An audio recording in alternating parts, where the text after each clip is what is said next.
Senkaku theater is the most dangerous gray zone flashpoint in East Asia for 3 reasons.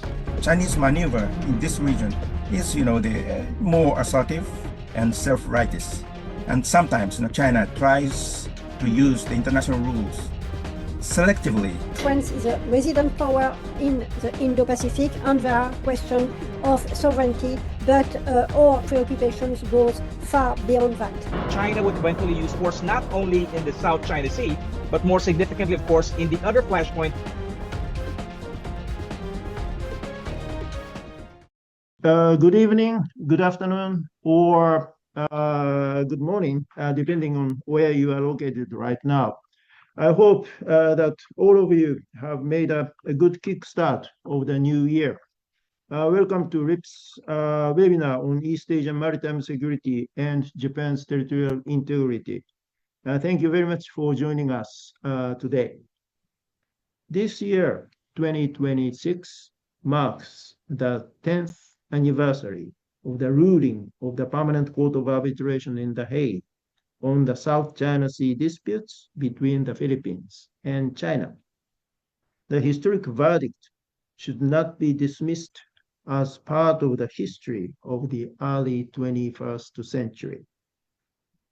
The international community should keep it alive, and East Asia should keep speaking out for it. Unfortunately, the situation involving the South China Sea is worsening. Just to recall the incidents near the Second Thomas Shoal, the Scarborough Shoal, and the T2 Island. Since 2022, we often hear Ukraine today, maybe East Asia tomorrow. I would say the South China Sea today, maybe the East China Sea tomorrow. The South China Sea issue is not someone else's business. It is business for all of us. And likewise, the Ukraine issue is not someone else's business. It is also business for all. It is swaying the entire international rules-based international order. The war on Ukraine has been casting a long shadow on East Asia as well. Those in East Asia who support the conduct of the Russian aggression are also perpetrators to disrupt the international order. I hope that all these points make sense to all of you. With all these in mind, let's get down to the meat of today's event. Fortunately, we have 4 prominent speakers and 3 leading experts for this event. I would like to introduce today's speakers in the speaking order. First, Admiral Yoji Koda, former Commander-in-Chief of Self-Defense Fleet of Maritime Self-Defense Force or Japan Navy. And second, Dr. Valerie Niquet of the Foundation for Strategic Research of France. And third, Professor James Kraska of the U.S. Naval War College. And fourth, Professor Renato Cruz de Castro of De La Salle University of the Philippines. So much for my lengthy introduction. And now, Admiral Koda, you have 8 minutes. The floor is all yours. Admiral Koda, please. Yes, thank you very much, Mr. Tokuchi. I'm Yoji Koda, former old sailor and age of a little more than 75 years old. China has been in a good way and bad ways, a challenger to the kind of the established, the international rule or maritime, the practice. So I'd like to focus more on China than other nations. And one clear thing is, that when we deal with China, there is always the one big problem in Asia or East Asia, because each nation in East Asia or coastal nations of the South China Sea and East China Sea, each nation's geographic that have been following a kind of the Western-based, the maritime order. The China looked like also the challenger to the established international norm. So there is and will be a kind of the friction between the Chinese schools and also the traditional, the Western schools. When we deal many events in the South China Sea, for example, the declaration of the conduct at sea in 2002, that looked like a kind of the successful example of the international cooperation, but actually that failed. And why? Because this is my view, but of course the China didn't like that. So still they are working on the new the code of conduct COC now, but not yet. They don't reach an agreement. But even in the South China Sea issues, establishing the common agreement to make a more stabilized, the maritime order is very difficult. That's one thing we need to understand. And the second thing is of course, I do not have the strong intent to condemn China, but the Chinese maneuver in this region is the more assertive and self-righteous, and sometimes China tries to use the international rules selectively. Use the international rules if those established international rules support the Chinese position, China would implement those, the rule. But in some cases, and many cases, established Chinese maneuver in our area do not support Chinese position. In that case, China says, we are not under this rule, but we are out of, and we are maneuvering under our own, Chinese own, the norms or maritime norms. So that makes our, the situation or the policy very difficult. So those are my observation that happened during last 20 years period. My final conclusion here is really how should we look at China? And this position, we imagined engagement with China would produce a future with bright promises of comity and cooperation. And Pompeo said, but today we are all still wearing masks and watching the pandemic body count rise because the CCPs failed in its promises to the world. He said so many things, but key thing is China is, can we really trust China as a real partner of in this region, especially in the maritime theaters? And is China a nation of under the rule of law or not? And Pompeo clearly says, if we deeply trust China, that would be a mistake.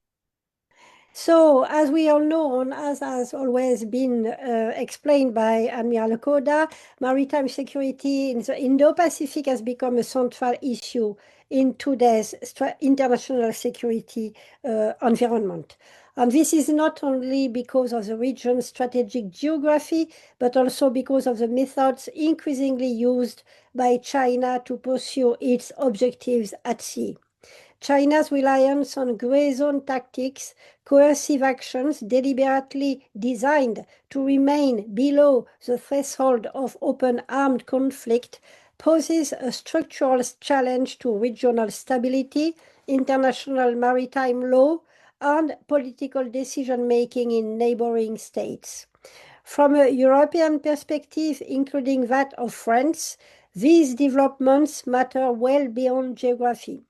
As you know, France is a resident power in the Indo-Pacific, and there are questions of sovereignty, but our preoccupations goes far beyond that. Europe is economically, politically, and normatively invested in the stability of Indo-Pacific sea lanes and in the preservation of a rules-based maritime order. Understanding raison tactics and dynamics is therefore essential, not optional.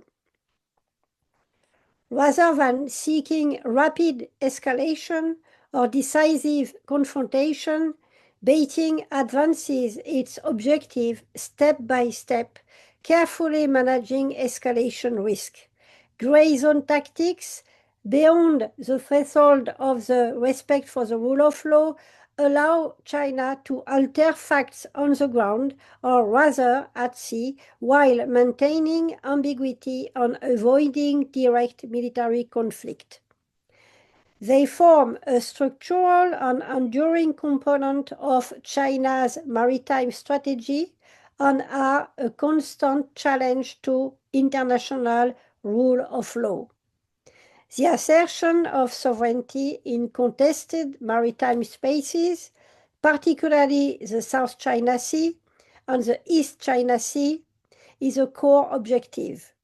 But the scope of China's gray zone strategy extends much further. These tactics aim to deter resistance by raising the political and operational cost of countermeasures, complicate crisis management through legal and strategic ambiguity. Another important point is that China's gray zone strategy is inherently multidimensional. Military activities are embedded in a broader framework that includes legal warfare through selective interpretation of international law, as was mentioned before, economic pressure, including informal trade restriction that Japan is facing today, psychological pressure aimed at shaping risk perceptions, symbolic measures such as the suspension of diplomatic exchanges, people-to-people relations, naval exercises and joint maneuvers eventually coordinated with Russia, like improved analytical recognition of gray zone coercion, political and diplomatic support of partners, selective operational presence in line with international law, and of course, constantly reassert the fundamental principles of rules-based international law. Such engagement reflects a concern for stability, predictability, and coherence in the international maritime order. To conclude, China's use of gray zone tactics in the maritime domain represents a long-term strategic challenge. For Japan, this challenge is immediate and operational. For European actors, it raises broader questions about the resilience of the rules-based maritime order. Thank you very much. Thank you kindly, Takuchi-san, and thank you to the Research Institute for Peace and Security for the invitation. I'll just talk a little bit about the nature and evolution of China's gray zone and maybe conclude with some things that might be effective in countering it. So China's gray zone strategy is deliberate, it's centrally directed, and it's designed to achieve de facto control of strategic maritime space without crossing the threshold or large-scale kinetic conflict. The operational template that China has employed is remarkably consistent across theaters. This includes employment of irregular forces such as the People's Armed Forces Maritime Militia, operating in concert with the China Coast Guard and the PLA Navy. These include, of course, systemic violations of collision regulations through dangerous maneuvers, water cannon, military-grade lasers, and weaponization of domestic law, including the 2021 China Coast Guard law to assert extraterritorial jurisdiction inside the EEZs of neighboring states. I would suggest that the Senkaku Islands is the central front of this campaign, not the South China Sea, actually. The Senkaku Theater is the most dangerous gray zone flashpoint in East Asia for three reasons. First of all, there's unmistakable legal clarity. The islands are indisputably under Japanese administration and are part of Japanese territory, and both the Law of the Sea Convention, as it's practiced, as well as the Okinawa Reversion Agreement, place them within Japan's territory and control, and the waters are, of course, under Japan's sovereignty and sovereign rights and jurisdiction. So here's where China's historic claims are the most threatening, and these, of course, were rejected by the arbitration in 2016. The second dimension to this that makes it the central front are the strategic stakes, because Japan is the linchpin for security for all of East Asia. That is, for the states in the South China Sea, as well as for the United States, Australia, even Korea. So this is the central front, and control of the Senkaku Islands would push the Japan and U.S. defensive perimeter 300 nautical miles eastward. It would fracture the first island chain in a way that only the invasion of Taiwan would do so. And it would place Chinese Navy SSBN bastions in the Philippine Sea under direct observation or control. So in short, both Taiwan and the Senkaku Islands would dissolve the wall of U.S.-Japan security that half the world depends upon. And indeed, it would place China on the American border of Guam, as well as, of course, undermine Australia and New Zealand defense through encroachment in Oceania. So it would be quite a disaster. The third reason are the escalatory dynamics. Since 2012, China has maintained a near continuous China Coast Guard presence inside the contiguous zone of the Senkaku Islands. Last year, it was 357 days. They continue to operate with large 10,000 plus ton former Navy vessels that are reflagged as Coast Guard vessels, as well as PLAN intelligence gathering ships in the area. So the Senkaku Islands reflects the broader East Asian pattern. So why is China effective with gray zone tactics? It's because there's an asymmetry of political will. Democratic states are inclined to rule of law norms, and they're also inclined to de-escalation. And this allows China to manipulate the threshold because each incident is calibrated to fall below the level that would trigger some sort of concrete response. And it plays into China's dominance of narrative of the three warfares, which is public opinion, psychological, and legal warfare that portrays China as a victim and the other states as provocateurs. And all of this erodes deterrence credibility, and repeated non-responses has trained or licensed Beijing that escalation costs are near zero. So we need to restore those costs or that deterrence. Doing so requires a unity of effort, operational coordination, including, for example, the establishment of combined maritime task forces, such as Japan, US, Philippines, and Australia, would be beneficial. We have avoided that so far. Increasing collective or bilateral or multilateral freedom of navigation and even fishing patrols would be extremely helpful. And also the extension of Japan's bilateral MDA agreements with Vietnam and the Philippines could be turned into trilateral frameworks in inviting more people.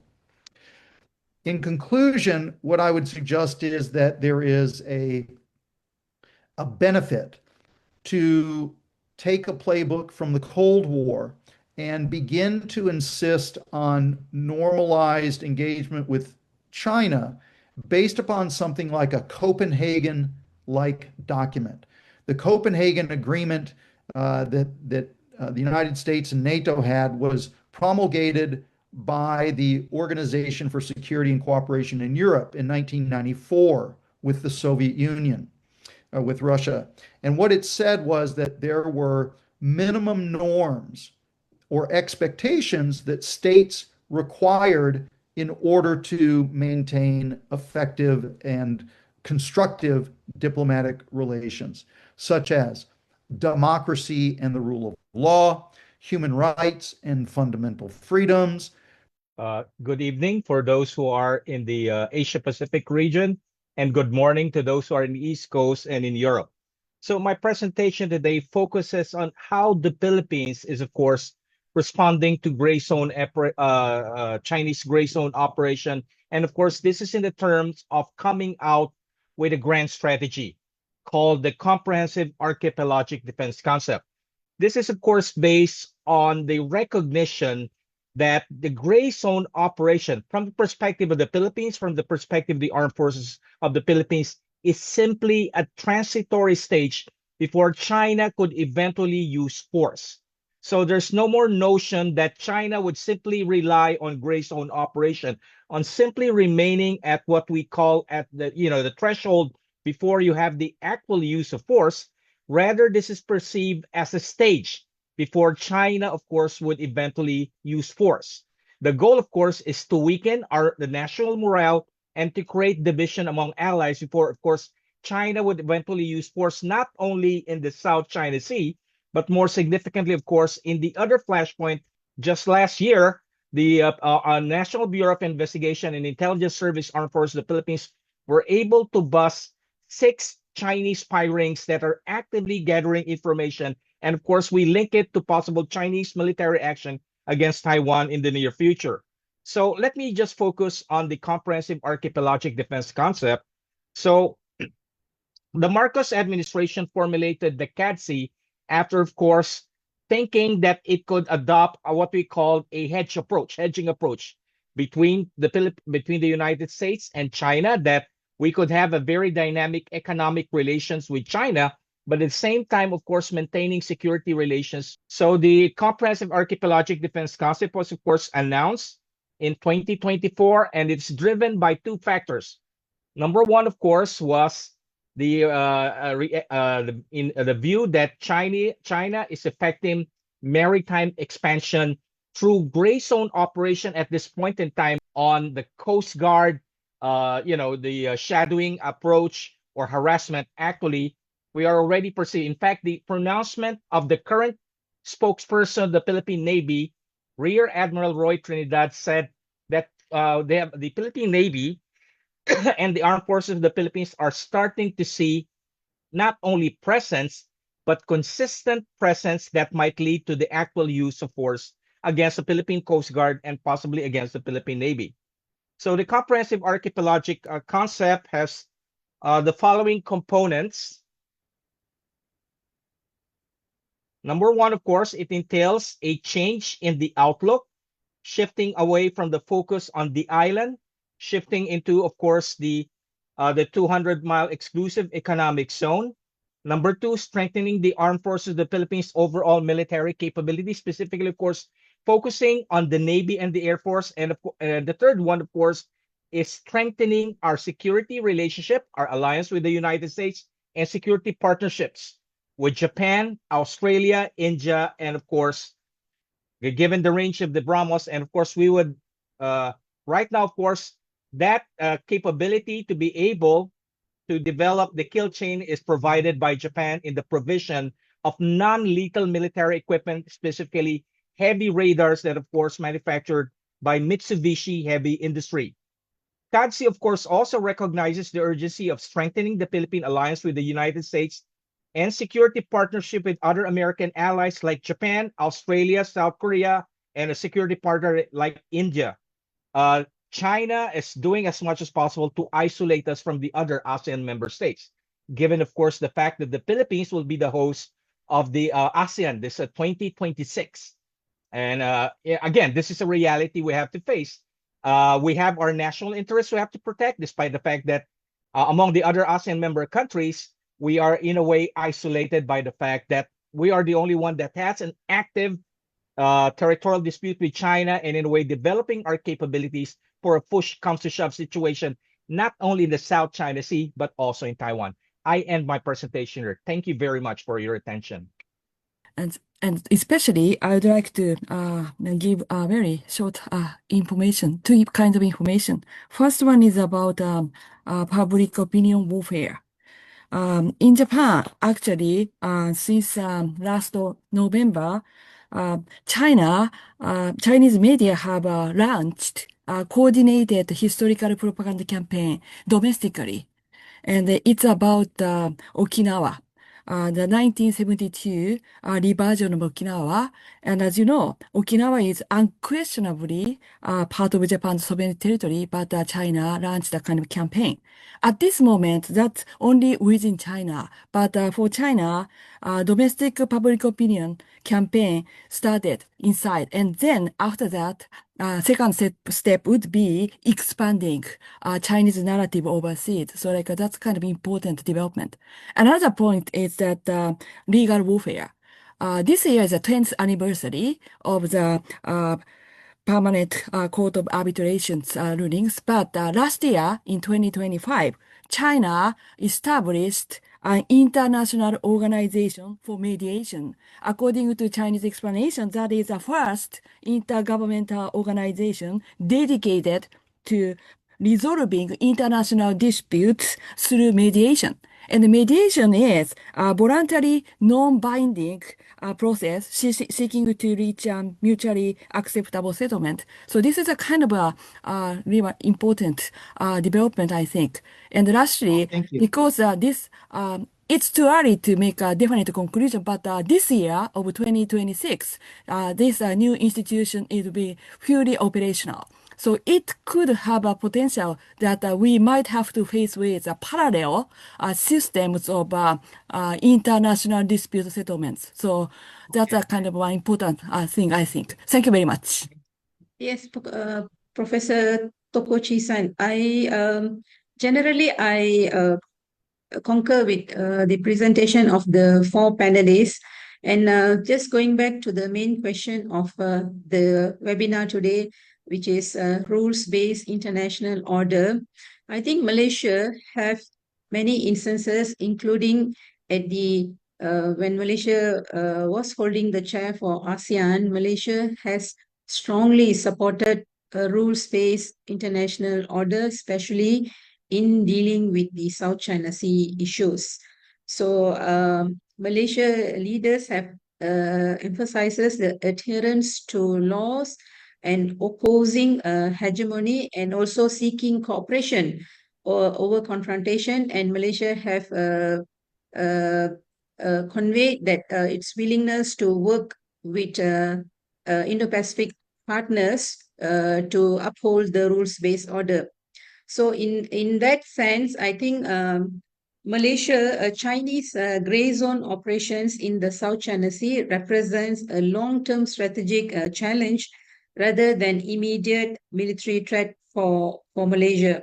So by leveraging ambiguity and law enforcement narrative and persistent presence in Malaysia's maritime area, we think that the Chinese intention is also is to challenge the law enforcement capability of other Southeast Asian countries, especially in Malaysia's area. So this action would affect Malaysia's efforts in governing and sustaining maritime governance and legal authority in the area that we have sovereign interest. Thank you, President Tokuchi. I just want to make a comment on the relations between the Chinese actions in the South China Sea and those in the East China Sea. As the Tokuchi-san said in your opening comment, the South China Sea today may be the East China Sea tomorrow. I think it was proven by Chinese real actions. In the 22 in June, the China sent law enforcement ships toward the Scarborough Shoal, Scarborough Shoal, and get the control over the Scarborough Shoal from the Philippines. And 3 months later, in September, the China also sent the law enforcement ships toward the Senkaku Islands. Then they established their permanent presence around the Senkaku Islands. So from this point of view, I'm very worried about what happened in August last year. The China used the Chinese Navy destroyer to get directly involved in the harassment operations against the Philippines Coast Guard ship. So if this is really worried about for Japan because what happens in South China Sea maybe will happen in East China Sea. Now, so we should worried about the possible Chinese the escalations around the East China Sea. So I believe that we really we need to prepare for the Chinese possible escalatory actions, more assertive actions in East China Sea.